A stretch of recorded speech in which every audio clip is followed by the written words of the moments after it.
Elections are all about deals. Good old-fashioned, you scratch my back and I'll scratch yours. They're about deals that parties are making with you. My whole life has been deals. I've done great at it. They'll be making promises they swear to keep. Just like this highlight from the 2015 election. They're carved in stone because they won't be abandoned after the general election. I mean, that stone has definitely been abandoned somewhere. This week, we'll find out just how politicians are targeting you. Okay, so normally election deals are really straightforward, often revolving around money, promising tax cuts or swearing to spend money on things like the NHS, housing and crime. On cue, Labour have pulled out the big guns.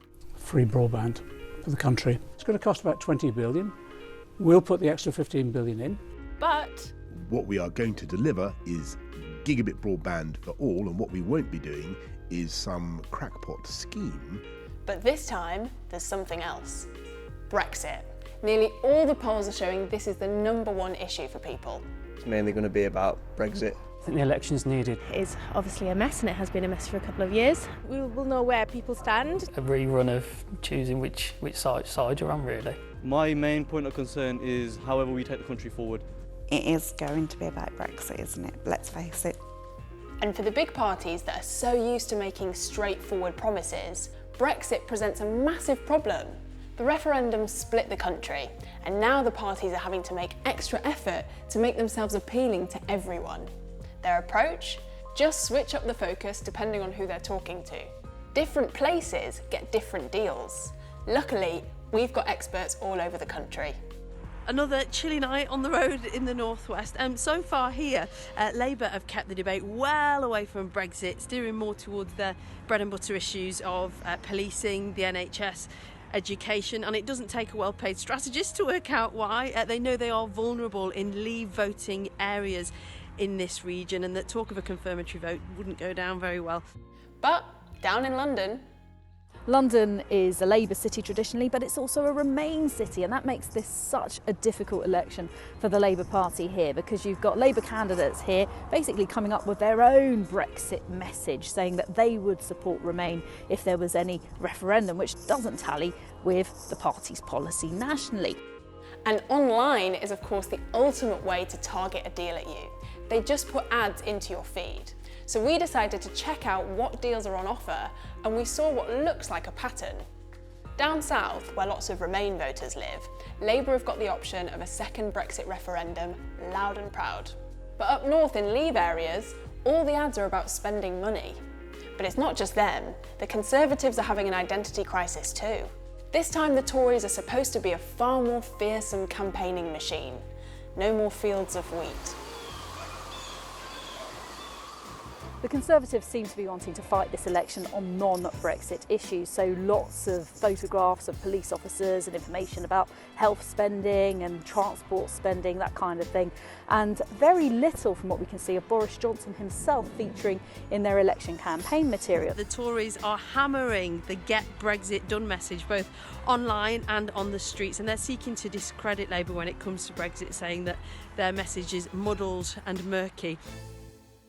Traditionally, our electoral system is set up to love winners, hate losers. But now, UK elections aren't so clean-cut. It's not just a two-horse Labour versus Conservative race. On Brexit, all the other parties have pretty clear policies and less baggage. So suddenly, the small parties could be tempting enough to split the vote. That's when everyone votes for different losers and the winner sneaks in.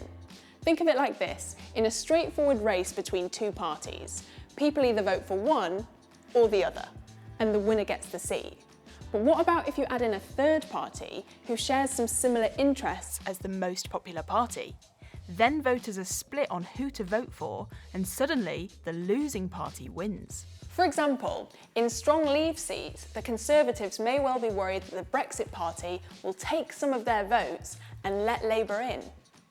So how do they stop the vote from splitting? Yep, by making deals. Parties that are normally competing against each other are working together.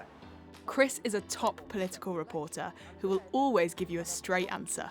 You might as well get Mr. Blobby back on to offer his analysis, because frankly I suspect his is now as good as mine.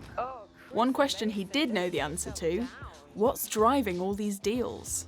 One word: Brexit. For those who are in favour, the Conservatives and the Brexit Party. They've been working together, or at least the Brexit Party has decided not to stand where the Tories won last time. Those who are sceptical about Brexit, Plaid Cymru, the Welsh Nationalists, the Liberal Democrats and the Greens, they're working together in some places too.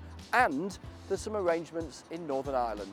On the unionist side, but also on the other side of the political divide, those who are not keen on Brexit. So Sinn Féin, the SDLP and the Greens working together in some seats as well. So yeah, this year is extra complicated with Brexit, targeted ads, and frankly, a lot of people stretching the truth. Politicians, parties, activists, they're going to be trying to push your most passionate button. But if you want to know what the next government's going to be about, you need to pay attention to what deals they're offering everyone else as well. And of course, if no one wins a majority in this election, then the parties will be back to more deal making. And on that cheery note, see you next time.